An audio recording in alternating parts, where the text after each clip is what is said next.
Para musuh Islam, baik Yahudi, munafik, maupun musyrik, menyadari bahwa kemenangan Islam bukan karena keunggulan materi, kecanggihan peralatan perang, atau jumlah pasukan, melainkan disebabkan oleh nilai-nilai, akhlak, dan contoh-contoh teladan yang dimiliki oleh masyarakat Islam.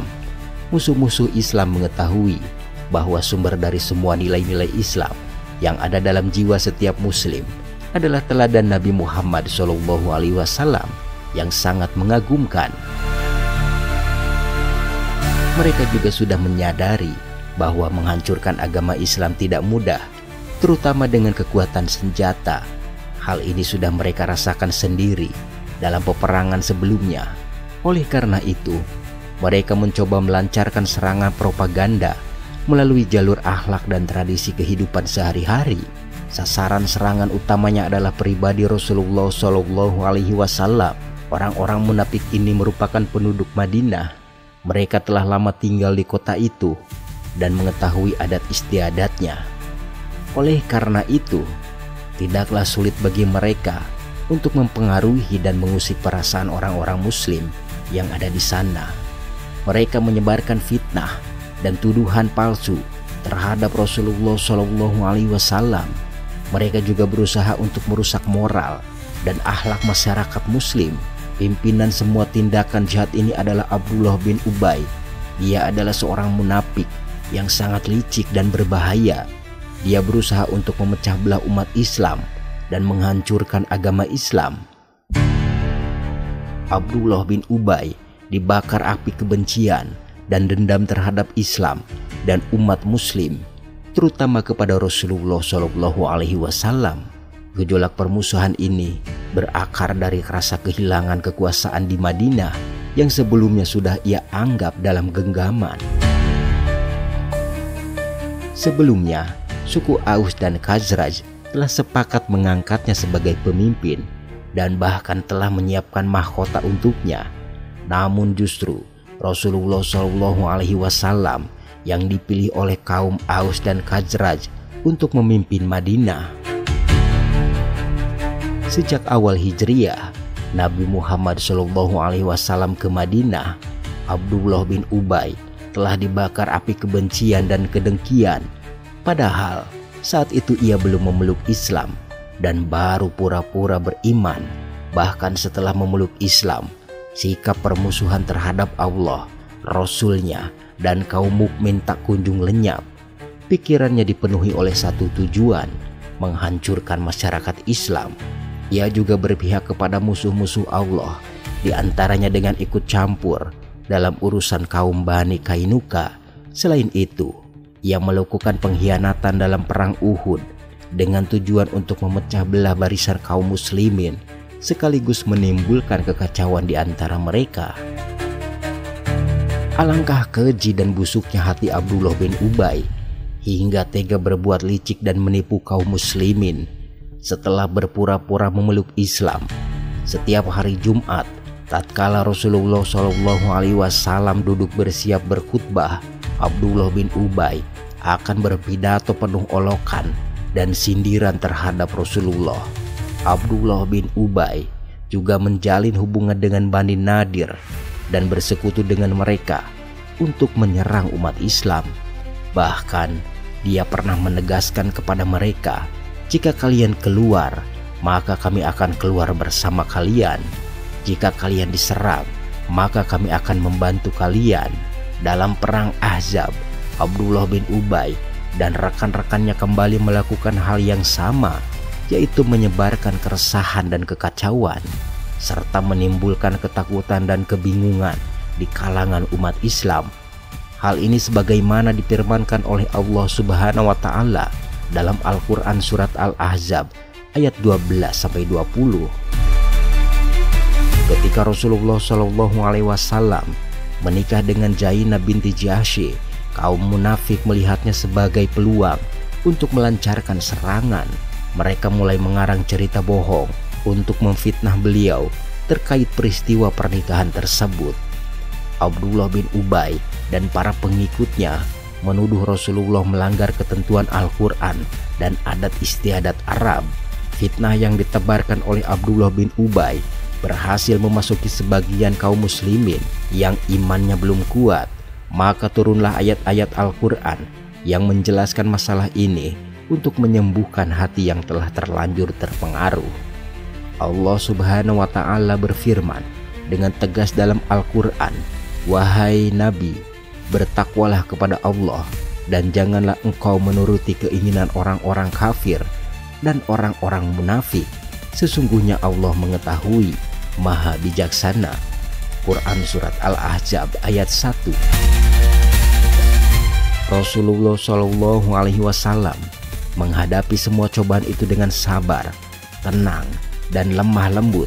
Padahal saat itu umat Islam selalu waspada terhadap kejahatan orang-orang munafik. Mereka sudah mengetahui kelicikan orang-orang munafik itu dengan jelas. Sebagaimana firman Allah Subhanahu wa Ta'ala, tidaklah mereka memperhatikan bahwa mereka diuji sekali atau 2 kali dalam setahun, namun mereka tidak juga bertobat dan tidak pula mengambil pelajaran. Quran Surat At-Taubah ayat 126. Pada bulan Sya'ban 6 Hijriah, beredar berita tentang gerak-gerik Bani Mustalik yang dipimpin oleh Harits bin Abu Dirar dan suku-suku Arab yang terpengaruh olehnya menuju Madinah untuk melawan Rasulullah Shallallahu Alaihi Wasallam. Rasulullah mendengar kabar tersebut dan segera mengirim Buraidah bin Husayb al-Aslami untuk memeriksa kebenarannya. Buraidah pergi menemui kelompok tersebut dan bahkan berbicara langsung dengan Harits bin Abu Dirar untuk mendapatkan informasi lebih lanjut. Setelah itu, dia kembali dengan informasi yang jelas dari pimpinan Bani Mustalik yang nantinya akan disampaikan kepada Rasulullah Shallallahu Alaihi Wasallam. Setelah yakin kebenaran berita tersebut, Rasulullah Shallallahu Alaihi Wasallam segera mengumpulkan para sahabatnya dan berangkat menuju perkampungan Bani Mustalik, tepatnya 2 hari sebelum akhir bulan Saban. Sementara itu, terlihat sekelompok orang munafik termasuk Abdullah bin Ubay turut serta bergabung, padahal sebelumnya mereka tidak pernah ikut berperang. Urusan Madinah sementara waktu itu diserahkan kepada Zaid bin Haritsah. Sebenarnya tidak terjadi pertempuran besar antara kaum muslimin dan Bani Mustalik dalam peperangan ini. Pasukan Rasulullah Shallallahu Alaihi Wasallam hanya mengepung kaum musyrikin hingga mereka menyerah. Setelah itu, kaum muslimin menawan para wanita, anak-anak, dan merampas harta benda mereka. Salah satu wanita yang ditawan adalah Juwairiyah binti Harits, pemimpin Bani Mustalik. Awalnya Juwairiyah menjadi bagian dari tawanan Sabit bin Qais, namun kemudian Sabit membebaskannya dengan tebusan. Nabi Muhammad SAW kemudian menebus Juwairiyah dan menikahinya. Tindakan ini membuat kaum muslimin lainnya membebaskan keluarga Bani Mustalik yang telah memeluk Islam. Mereka berkata, mereka adalah mertua-mertua Rasulullah. Dalam perang Bani Mustalik, kaum munafik turut bergabung dengan pasukan muslimin.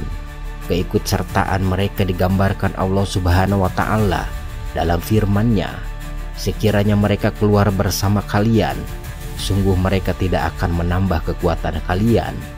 Bahkan mereka hanya akan menimbulkan kekacauan, dan mereka pasti akan mendesak maju ke depan di sela-sela barisan kalian untuk mengadakan kekacauan di barisan kalian." Quran Surat At-Taubah ayat 47. Sebelum kembali ke Madinah, pasukan muslimin masih singgah di sebuah mata air bernama Al-Muraisi. Di tempat inilah Abdullah bin Ubay dan kaum munafik lainnya melancarkan upaya-upaya jahat. Mereka menyebarkan fitnah dan dusta untuk menimbulkan huru-hara di dalam barisan umat Islam, sekaligus melemparkan tuduhan keji terhadap pribadi Rasulullah Shallallahu Alaihi Wasallam. Abdullah bin Ubay berusaha memecah belah umat Islam dengan mengadu domba. Ia menganggap golongannya, Ansar, sebagai pemilik Madinah. Dirinya merasa lebih mulia daripada Muhajirin yang mendapatkan pertolongan dari mereka. Ia ingin mengusir Muhajirin nanti setelah mereka tiba di Madinah. Kalimat Abdullah bin Ubay dapat memicu pertikaian antara Ansor dan Muhajirin. Rasulullah SAW mengetahui kejadian ini. Umar bin Khattab radhiyallahu anhu yang saat itu berada bersama Rasulullah SAW berkata, "Suruhlah Abbad bin Bishr untuk menyingkirkan dia, Abdullah bin Ubay." Meskipun Umar mengusulkan untuk menyingkirkan Abdullah bin Ubay, Rasulullah SAW tidak ingin melakukan pembunuhan terhadapnya. Beliau bertanya kepada Umar, bagaimana jika orang-orang mulai berbicara bahwa Muhammad membunuh saudara-saudaranya yang sesama muslim? Jangan lakukan itu. Sebaliknya, Rasulullah memerintahkan agar pasukan segera bersiap untuk berangkat. Rasulullah SAW tidak terburu-buru dalam mengambil tindakan karena orang munafik seringkali menyamar sebagai muslimin atau orang-orang Islam secara terang-terangan. Jika Rasulullah SAW membunuh Abdullah bin Ubay, maka orang-orang akan beranggapan bahwa beliau membunuh sahabatnya sendiri.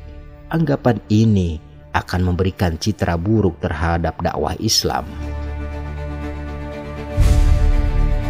Oleh karena itu, Rasulullah SAW memerintahkan pasukan untuk segera melanjutkan perjalanan, meskipun saat itu bukanlah waktu yang biasa untuk melakukan perjalanan. Pasukan itu berjalan terus selama sehari penuh, bahkan hingga malam, dan pagi hari mereka langsung tertidur lelap ketika berhenti untuk beristirahat.